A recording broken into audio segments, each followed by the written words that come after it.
Hello friends, welcome back. आज के video में हम डिस्कस करेंगे जब कोई ऑफेंस कमिट होता है तो उसकी इन्फॉर्मेशन कैसे दी जाती है, किसको दी जाती है, और जब पुलिस ऑफिसर को या कोई अदर पर्सन अथॉरिटी को इन्फॉर्मेशन दी जाएगी तो वो उसे कैसे नोट डाउन करेंगे और कैसे एक्ट करेंगे। आज के वीडियो में हम पढ़ेंगे कि ऑफेंस क्या होता है, कितने टाइप का होता है, कॉग्निजेबल ऑफेंसेस की इन्फॉर्मेशन कैसे दी जाती है, नॉन कॉग्निजेबल ऑफेंसेस की इन्फॉर्मेशन कैसे दी जाती है, एफआईआर कैसे लॉज होती है, एफआईआर क्या होती है, उसकी एविडेंशियरी वैल्यू क्या है और क्या नहीं। ये सारी बातें जानने के लिए वीडियो को अंत तक ज़रूर देखिए। और जिन लोगों ने अभी तक चैनल को सब्सक्राइब नहीं किया है, प्लीज़ सब्सक्राइब कर लीजिए, लाइक करिए, शेयर करिए, कमेंट करिए, और जिन्होंने बेल आइकन पे क्लिक नहीं किया है वो बेल आइकन पे क्लिक करिए, क्योंकि इसी से आपको नए नोटिफिकेशन का पता लगेगा कि चैनल पे कोई नया वीडियोस अपलोड हुआ है या नहीं। चलिए वीडियो शुरू करते हैं।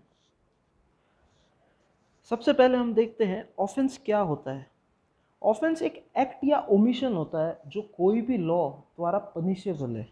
ये डेफिनेशन कहाँ दी हुई है? ये डेफिनेशन सेक्शन 2N सीआरपीसी में दी हुई है।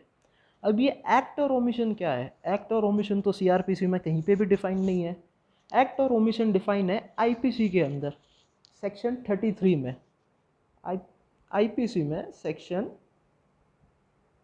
33 के अंदर एक्ट और ओमिशन डिफाइन किया गया है, जिसका अंदर एक्ट और ओमिशन क्या होता है? कोई भी कार्य जो आपको करना है और आप नहीं करते हो, वो होता है ओमिशन।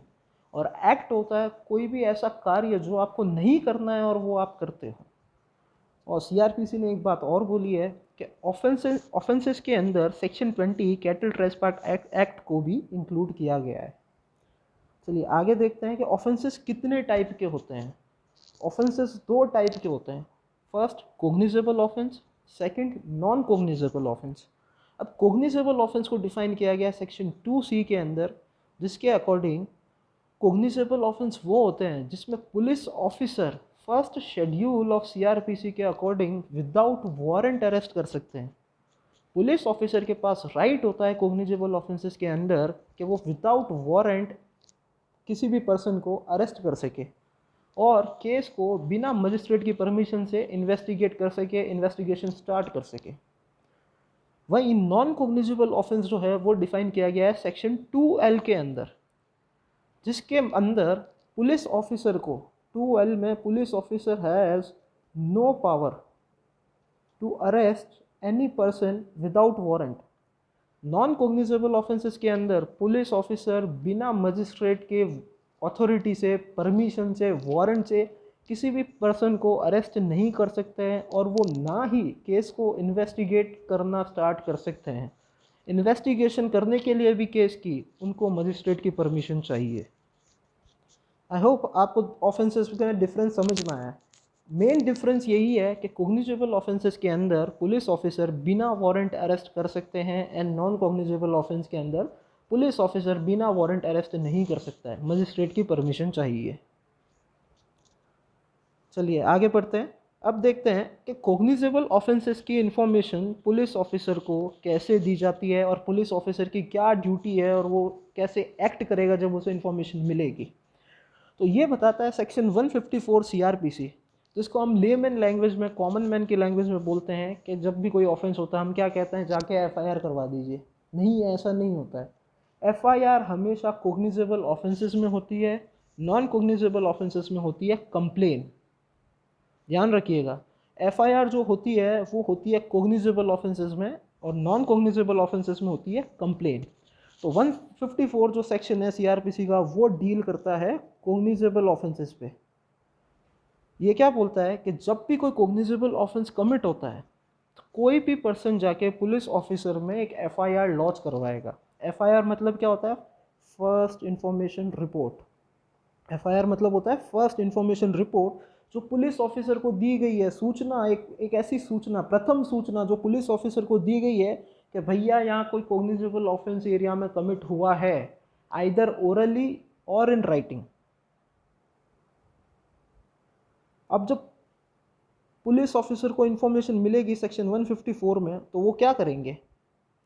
154 के अंदर जो पुलिस ऑफिसर को इन्फॉर्मेशन मिली है वो सबसे पहले अगर ओरल में है तो उसे राइटिंग में रिकॉर्ड करेंगे, और अगर राइटिंग में है तो उसे प्रॉपर फॉर्मेट के अंदर अरेंज करके एफआईआर लॉन्च करेंगे, और एफआईआर लॉन्च करने के बाद एक copy free of cost informant को दी जाएगी।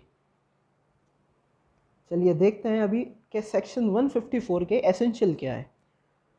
अब सबसे पहले एसेंशियल यही है कि इन्फॉर्मेशन जो होगी सेक्शन 154 के अंदर नोट डाउन करवाने के लिए पुलिस ऑफिसर से, वो कॉग्निजेबल ऑफेंस के लिए होनी चाहिए कि भैया आपके एरिया जुरिस्डिक्शन में या कहीं पे भी कॉग्निजेबल ऑफेंस कमिट हुआ है।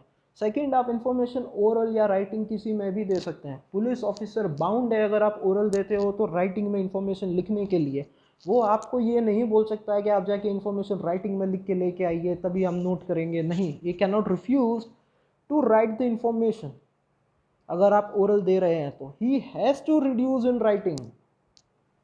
यही बात सुप्रीम कोर्ट ने ललिता कुमारी केस में कहा था कि the word shall is used in the language of the section, which means it leaves no discretion on the part of police officer to not write the information given by the informant. चलिए आगे देखते हैं fourth point, it is duty of police officer to record information before signature of informant.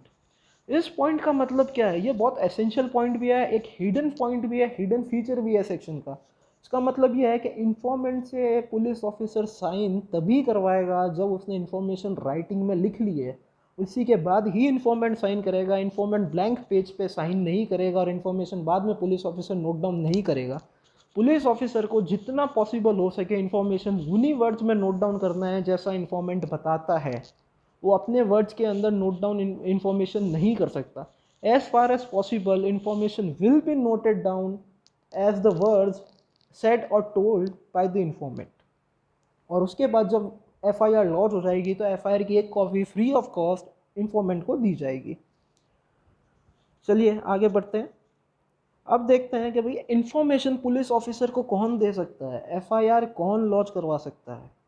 FIR सबसे पहले victim file करवा सकता है जिसके अगेंस्ट में ऑफेंस हुआ है। सेकंड, कोई भी आई विटनेसेस जिन्होंने ऑफेंस को होते हुए देखा है वो फाइल करवा सकते हैं।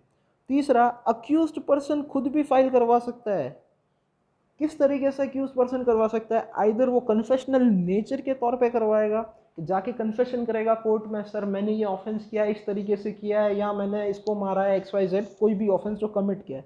या दूसरे तरीका ऐसा है कि जाके इन्फॉर्मेशन देगा, सर मैंने ऑफेंस कमिट किया है, पर फैक्ट्स डिस्क्लोज नहीं करता है कि मैंने कहाँ पे ऑफेंस किया है, किस एरिया में किया है, क्या किया है, किस टाइप का ऑफेंस किया है। और लास्ट बोलता है जब कोई भी पर्सन जाके जिसको जो अवेयर है कि ऐसा ऑफेंस हुआ है, कमिट हुआ है, वो जाके इन्फॉर्मेशन पुलिस ऑफिसर को दे सकता है। आइदर मैंने 4 बंदों से कहीं से सुना है तो मैं हेयर से पर्सन भी जाके एविडेंस जाके इन्फॉर्मेशन दे सकता है। पुलिस ऑफिसर को कहीं से सुनने में इन्फॉर्मेशन आती है कि वहाँ कुछ ऑफेंस हुआ है तो वो भी इन्फॉर्मेशन को नोट डाउन करके फर्दर इन्वेस्टिगेशन के लिए जा सकते हैं। चलिए आगे बढ़ते हैं। अब क्या एफआईआर तो फाइल हो गई, उसकी एविडेंशियरी वैल्यू क्या है लॉ के अंदर? क्या उसे एविडेंस में किस तरीके से यूज़ किया जाएगा? अब एविडेंशियरी वैल्यू एफआईआर की ये है कि वो सिर्फ कॉरोबरेटिव या कॉन्ट्राडिक्ट करने के काम आती है कोई भी विटनेसेस या दूसरे स्टेटमेंट्स को या एविडेंस को। ये एक अपने आप में सब्सटेंटिव पीस ऑफ एविडेंस नहीं है। सब्सटेंटिव पीस ऑफ एविडेंस का मतलब क्या हुआ कि वो एविडेंस जिसके बेसिस पे ही कन्विक्शन हो सकती है, आपको फर्दर एविडेंस या फर्दर कोराबोरेशन की ज़रूरत ना पड़े। ऐसा एविडेंस जो अपने आप में संपूर्ण है किसी को भी दोषी ठहराने के लिए, उसे बोला जाता है सब्सटेंटिव पीस ऑफ एविडेंस। पर एफआईआर जो है वो सब्सटेंटिव पीस ऑफ एविडेंस नहीं है, वो सिर्फ कोरोबोरेशन या कॉन्ट्राडिक्ट करने के लिए ही काम आता है किसी और एविडेंस को। चलिए आगे बढ़ते हैं। अब देखते हैं, ये बहुत लोगों को प्रॉब्लम आती है कि सर क्या करें जब पुलिस ऑफिसर के पास हम जाते हैं एफआईआर लिखवाने के लिए और पुलिस ऑफिसर मना कर देता है एफआईआर फाइल करने के लिए, तो हमारे पास क्या रेमेडी है, हम क्या करें ऐसी सिचुएशन में, जो कि आजकल बहुत लोग फेस करते हैं। ऐसी सिचुएशन में एग्रीड पर्सन जो होगा, जिसकी पुलिस ऑफिसर ने इन्फॉर्मेशन लेने से मना कर दिया है, वो राइटिंग में पोस्ट के द्वारा सुपरिटेंडेंट ऑफ पुलिस एसपी को पोस्ट करेगा रिटन में सब्सटेंस लिखते हुए इन्फॉर्मेशन क्या है क्या नहीं, और अगर सुपरिटेंडेंट उस इंफॉर्मेशन मिलने पे उन्हें लगता है, वो सेटिस्फाई होते हैं कि हाँ ऐसा कॉग्निजेबल ऑफेंस कमिट हुआ है, तो will further direct the police officer to launch the FIR and investigate the case. और अगर एसपी को इन्फॉर्मेशन मिलने के बाद भी वो एक्ट नहीं करते हैं तो आपके पास क्या रेमेडी है, आप कोर्ट में मजिस्ट्रेट के सामने कंप्लेन कर सकते हैं। अब कोर्ट में भी आपने मजिस्ट्रेट के सामने कंप्लेन करी और उसके बाद भी मजिस्ट्रेट को भी नहीं लगता कि भाई there is no cognizable offence made out और कमिटेड इन द एरिया, तो अब क्या करेगा, मजिस्ट्रेट ने आपकी एप्लीकेशन डिसमिस कर दी है, कंप्लेन डिसमिस कर दिया। इसके बाद ये लास्ट रेमेडी जो आपके पास बचती है वो होती है रिविज़न फाइल करने के लिए। आप रिवीजन की एप्लीकेशन फाइल कर सकते हैं। ये क्वेश्चन कहीं, ये बात सेक्शन में नहीं लिखी हुई है, ये पूछे जाते हैं इंटरव्यूज़ के अंदर क्वेश्चन, जुडिशरी इंटरव्यू के अंदर, कि भैया 154 के अंदर पुलिस ऑफिसर ने आपकी इन्फॉर्मेशन लेने से मना कर दिया, ओके आपने सुपरिटेंडेंट ऑफ पुलिस को रिटन में कर दिया, सुपरिटेंडेंट ने भी मना कर दिया, आपने कोर्ट में कंप्लेन कर दी। अब क्या, जब कोर्ट ने भी आपकी कंप्लेन डिसमिस कर दी है तो क्या रेमेडी आपके पास है? ऐसे में बंदे क्या जवाब देते हैं, सर अपील फाइल करेंगे, हम रिव्यू फाइल करेंगे, XYZ कुछ और फाइल करेंगे। ना अपील फाइल होगी ना कोई बात, ध्यान रखिएगा रिवीजन फाइल होगा, रिवीजन। चलिए आगे बढ़ते हैं। अब क्या है ऐसे केस में जब आपने झूठी कंप्लेन या झूठी FIR करवाई है तो इसका क्या पनिशमेंट है? What is the punishment for giving false FIR और कंप्लेन? तो जो इन्फॉर्मेंट होगा जिसने फॉल्स कंप्लेन या FIR करवाई है उसको पनिशमेंट मिलेगी IPC सेक्शन 182 एंड 211 के अकॉर्डिंग, जिसके अंदर क्या है इन्फॉर्मेशन 182 एंड 211 के अकॉर्डिंग। 182 के अंदर अगर वो दोषी पाया जाता है तो उसे पनिशमेंट मिलेगी 6 महीने की सज़ा या 1000 रुपये का फ़ाइन या दोनों। और अगर 211 के अंदर वो फॉल्स कंप्लेन करने के लिए दोषी पाया जाता है तो उसे सज़ा मिलेगी 7 साल एंड जुर्माना और जुर्माना। ध्यान रखिएगा 211 में अगर झूठी कंप्लेन आपने की और आप दोषी पाए गए हो तो आपको मिलेगी सज़ा 7 साल और जुर्माना, और अगर आपने झूठी FIR करी है तो आपको मिलेगी 6 महीने की सज़ा या 1000 रुपये का फ़ाइन या दोनों। अब देखते हैं कि इन्फॉर्मेशन नॉन कॉग्निजेबल ऑफेंस के अंदर कैसे दी जाती है। ये तो था अब तक, अभी तक तो हमने जो देखा ये देखा था कि कॉग्निजेबल ऑफेंस के अंदर इन्फॉर्मेशन कैसे दी जाती है, एसेंशियल्स क्या आते हैं सेक्शन 154 के, पुलिस ऑफिसर जब मना करता है तो आपके पास क्या राइट है फर्दर कि आप कैसे इन्फॉर्मेशन राइटिंग में करवाएंगे। फिर हमने देखा कि अगर झूठी FIR हम देते हैं, झूठी कंप्लेन करते हैं तो क्या इसके रेपरकेशंस हो सकते हैं। उसके बाद हमने देखा एविडेंशियरी वैल्यू क्या है FIR की। अब हम देखेंगे कि नॉन कॉग्निजेबल ऑफेंस के ऐसे ऑफेंस जिसमें पुलिस ऑफिसर को राइट नहीं है विदाउट वारंट अरेस्ट करने का और विदाउट मजिस्ट्रेट अथॉरिटी या ऑर्डर केस को इन्वेस्टिगेट करने का, ऐसे केस में इंफॉर्मेशन कहाँ और किसे दी जाती है। तो ऐसे केस का डील करने के लिए बना है सेक्शन 155 जो बताता है कि इन्फॉर्मेशन जब पुलिस स्टेशन, ऐसे पुलिस स्टेशन को दी जाएगी नॉन कॉग्निजेबल ऑफेंस कमिट होने के लिए जहाँ पे जिसके पुलिस स्टेशन के जुरिस्डिक्शन में वो ऑफेंस कमिट हुआ है। आप कोई भी पुलिस स्टेशन में जाके, कोई भी एरिया के पुलिस स्टेशन में जाके नॉन कॉग्निजेबल केस की कंप्लेन नहीं कर सकते हैं। आपको उसी एरिया में जाना पड़ेगा पुलिस स्टेशन में जिसके जुरिस्डिक्शन के अंदर ऑफेंस कमिट हुआ है। तो जब पुलिस ऑफिसर को इन्फॉर्मेशन मिलेगी वो क्या करेगा, वो इन्फॉर्मेशन एक ऑफिशियल स्टेट रजिस्टर जो होता है मेंटेन करने के लिए दिया जाता है उसमें इन्फॉर्मेशन रिकॉर्ड करेगा और आपको मजिस्ट्रेट के पास, इन्फॉर्मेंट को मजिस्ट्रेट के पास रेफ़र कर देगा।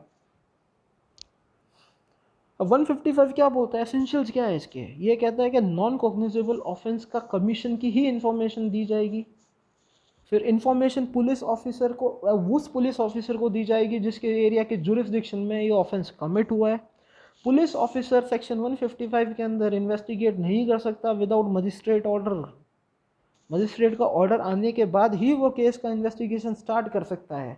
और एक चीज़ और ध्यान रखने वाली है कि मजिस्ट्रेट कौन सा, वैसा मजिस्ट्रेट जो लीगली ऑथराइज है इस केस को सुनने के लिए या केस को ट्रायल के लिए कमिट करने के लिए। कोई भी मजिस्ट्रेट नहीं चलेगा, मजिस्ट्रेट जिसके पास पावर है केस को ट्राई या कमिट करने के लिए, ट्रायल के लिए। फिर इसके अंदर कॉग्निजेबल केसेस के अंदर जब मान लिया उसको पुलिस ऑफिसर को ऑर्डर मिल गया इन्वेस्टिगेशन करने का, तो उसकी पावर क्या होगी, नॉन कॉग्निजेबल केसेस में पुलिस ऑफिसर के पास वो सारी पावर होगी जो कॉग्निजेबल केसेस में होती है, एक्सेप्ट सिवाय एक को छोड़ के, जो है बिना वारंट कोई भी पर्सन को अरेस्ट करने की। पुलिस ऑफिसर के पास नॉन कॉग्निजेबल केस में इन्वेस्टिगेशन के लिए ये सारी पावर होगी जो एक कॉग्निजेबल केस को इन्वेस्टिगेट करने के दौरान पुलिस ऑफिसर के पास होती है, सिवाय एक को छोड़ के वो किसी भी पर्सन को बिना वारंट अरेस्ट नहीं कर सकता है। चलिए आगे बढ़ते हैं।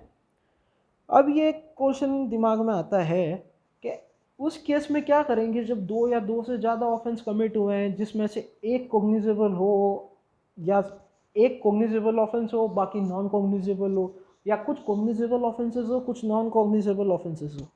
तो ऐसे केस में सेक्शन 155 का सब क्लॉज 4 बताता है, सब सेक्शन 4 बताता है कि ऐसे केस में जहाँ एक भी ऑफेंस, अगर सेवरल ऑफेंस कमिट होते हैं उनमें से कोई एक भी ऑफेंस कॉग्निजेबल ऑफेंस होता है, तो पूरा का पूरा केस कॉग्निजेबल केस माना जाएगा दोस्तों।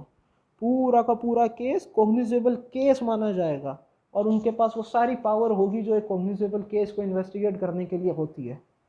चाहे मान लीजिए 5 ऑफेंस कमिट हुए हैं जिसमें से एक ऑफेंस कॉग्निजेबल ऑफेंस है, बाकी 4 नॉन कॉग्निजेबल है, कोई फ़र्क नहीं पड़ेगा कि 4 नॉन कॉग्निजेबल है या नहीं है। सारी इन्फॉर्मेशन आप कॉग्निजेबल केस में कैसे रिकॉर्ड करवाते हैं वैसे कर सकते हैं। पुलिस ऑफिसर के पास सारी पावर होगी जैसे इसको कॉग्निजेबल केस के अंदर होती है।